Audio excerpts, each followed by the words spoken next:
It's not Hello? healthy. Your food is not healthy. Hello, I have a question. Is changing a religion to Muslim the biggest sin that you can do, or some others? What? Apostatizing from Catholicism, yes, is one of the greatest sins. Oh, okay. Thank you. Wait, what did he say? Wait, what was it? I'm sorry, I missed it. If you're a Catholic and if What? you apostatize, then yeah, it's one of the greatest sins. I'm sorry. What is apostatize? This may be the Yeah, first what time I've is heard that? it. Apostasy is when you know what the faith is and you reject it anyways. Can you Oh. judge it? You reject it. Reject it. Oh, okay. So if you convert from Catholicism to uh, Islam, then yeah, you're apostatizing from Catholicism.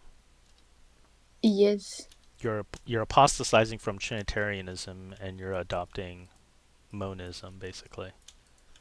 It's not monotheism. They're not monotheists. They're monists. Okay, Mm. no. Yes. So,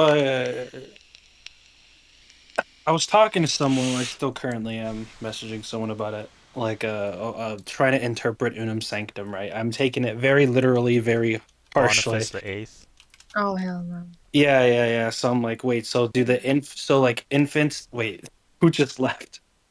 Oh, the so do Polish woman. infants that die pre-baptism, they go to what, like limbo? Is that it? No, we don't have a doctrine of limbo. Now, it's been part of like speculative theology that there's a quote unquote limbo of the unbaptized babies, which is different from like the limbo of the saints. Do you have an answer, or is it going to be like I don't know, it's speculative at that point, or Yeah, it's purely speculative. We have no way okay. Oh, of establishing either way. Because I feel like if we were to take unum sanctum very literally, the babies would go to hell. They would just go to hell. We have probable cause based on the mercy of God, but that's all we have. Okay. But it is essentially a moral question. So because we Right. have probable cause, we could say that it is more plausible than possible Yeah. that babies that are unbaptized, that are quote unquote, free mm. from voluntary Yeah. sin, they haven't willed any sin. They're Yeah. just born with the state of original sin upon them, that God in His mercy can withhold it.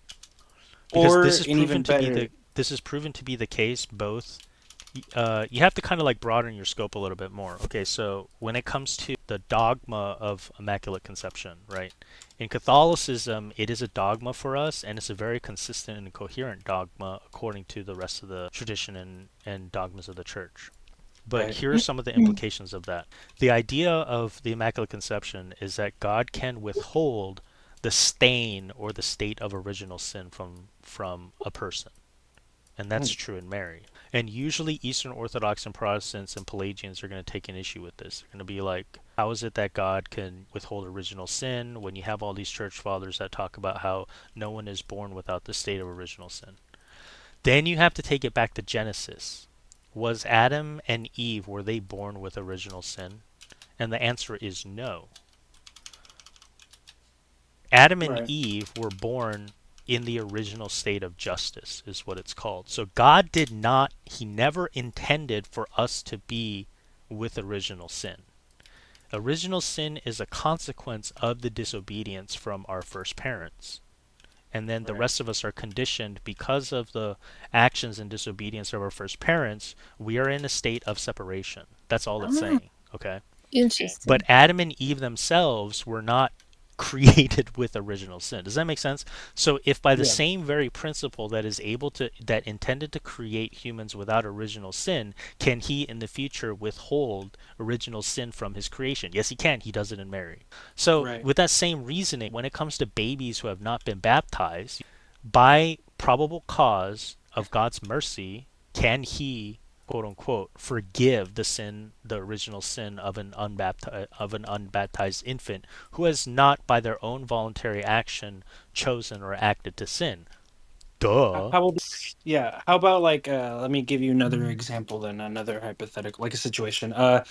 Instead of an unbaptized baby, we'll say a an Eastern Orthodox Christian inquiring in the Catholic faith. They were going to convert, but before they could officially do any all of that, they died or they were So murdered. the church fathers clearly taught baptism by desire. There's others there are other church fathers who rejected baptism of desire. That's what makes the Pelagian case pretty interesting because they don't believe in the doctrine of original sin. So, but the logical conclusion to Pelagianism would be a rejection of baptism by desire. Okay. Hmm. The point is that the reason why this is kind of like an irony here because Pelagius taught that it was inconceivable, rationally speaking, that it would be unfair for someone to be guilty of the crime of another person and to be held accountable for it. That's why he didn't believe in the doctrine of original sin. The reason why I'm saying the logical conclusion of this is to reject the baptism of desire, because regardless of whether you're a Pelagian or not, we all know that in order to be a Christian and have access to Christ, we have to be baptized. So, on the question of whether or not if someone desires to be baptized when they are not, can they quote unquote have access to Jesus? And the answer by St. Augustine is yes, whereas for Pelagian it would be no. Because for the Pelagian, one would have to merit through their own actions their access to Christ. Yeah. Here, I got one that's like, okay, last one. This one's a lot more difficult. Just like a trolley problem or whatever, situation. Okay, so hypothetically, um, an atheist has been an atheist, and I mean, God, I mean, I'm guessing you believe that God is timeless, so he knows all the possibilities and all this, right? Okay. This, this gets very philosophical. So let's say this atheist was more than likely was most likely or was going to start inquiring into religion and Catholicism, but instead they were murdered, right? Mm-hmm. As God can see that this person, obviously this was pre-inquiry, this was pre any of that. It could have happened. This could have happened. Just Sure, it because it's was possible probably doesn't going to. make it plausible. Exactly. Yeah, yeah, yeah. Because there's millions of possibilities for each and individual Yeah. person at any So given time. this is a conversation that happens even within the Catholic intellectual tradition. Saint Augustine, his view of the will, he equivocated between will and intent. He says he quote unquote wrote that one could will and not will that he will it. Is really confusing Yeah.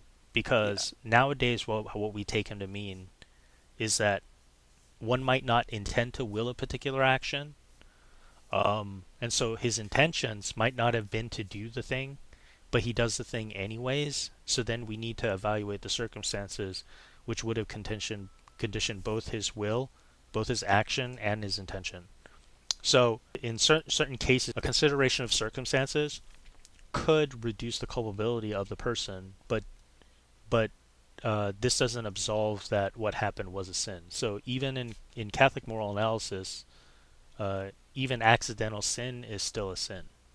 Now, the person who engages with Augustine's account for the human will is St. Anselm. St. Anselm was a voluntarist, so he believed unlike Augustine, his response to Augustine is that the action of the will itself is defined by the choice that is made. So for Anselm, there is no will before the willing, right? Yeah. Or there's no willing before the will, rather. When you will an action, that's the action that is taken, regardless of the circumstances, regardless of your intentions. You always had another choice. So even if someone has a gun pointed to your head and says, "I want you to worship, you know, the god Jupiter and renounce your Christianity," you still have the choice not to, and you still have the choice to die for your belief.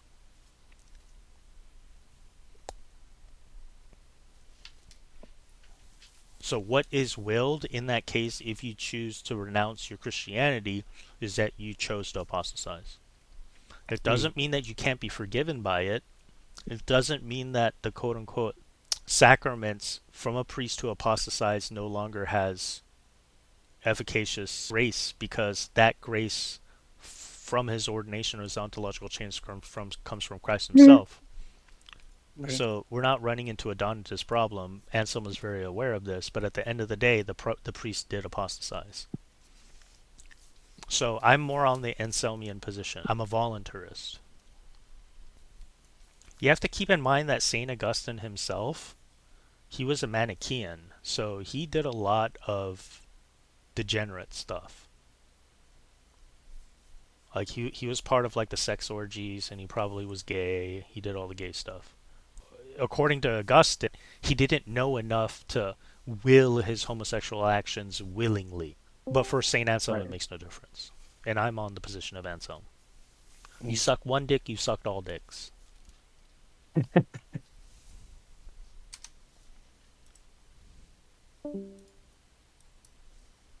That guy came in. That's all I heard you say. He came in. You sucked one dick. You sucked all dicks. Da-da-da. Oh shit. Wow. Okay. Yeah, St. Anselm has really interesting. That's the way that St. Anselm deals with the question about God's foreknowledge and whether or not God foreknowledge conditions what we're going to choose. It's a Hmm. nonsensical question because necessity itself can be understood in two different ways. If we take the A theory of time, where we would refer to past actions as being necessary, but they're only necessary in the sense that those choices had already been made. Whereas you couldn't talk about future actions in the same way that you could talk about past actions, and they're not necessary in the same way. And when we're talking about whether or not one is going to be quote unquote saved in the future, right? Through God's Right. foreknowledge, that's a different type of necessity than one that could be spoken of if it was necessary that one did have to will a choice or make that ultimate choice in the future.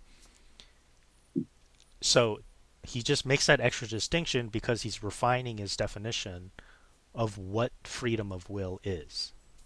It's the choice that's made. Future actions are choices that have not been made yet. So we can't talk about those choices as being necessary in the same way of past actions.